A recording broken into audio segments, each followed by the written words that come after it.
بسم الله الرحمن الرحيم. قاتلوهم يعذبهم الله بأيديكم ويخزهم وينصركم عليهم ويشفي صدور قوم المؤمنين. أنا الملازم أول أحمد محمد طقة، أحد القادة الميدانيين لكتائب الصحابة في دمشق وريفها.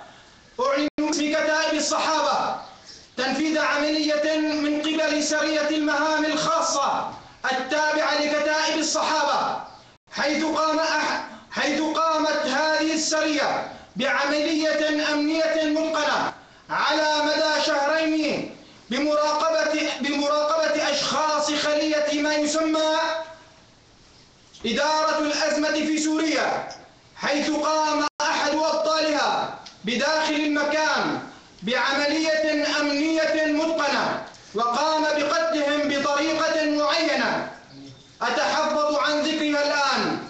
وقد تم بعون الله قتل كل من آصف شوكت وهو مدير المخابرات العامة وهو صهر عائلة الأسد، محمد الشعار وزير الداخلية، داود راجحة وزير الدفاع، حسن تركماني رئيس الخلية ونائب فاروق الشرع، اللواء هشام البختيار رئيس فرع الأمن القومي، محمد سعيد بخيتان الأمين القطري المساعد.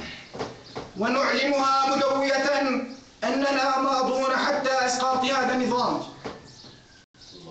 الله أكبر.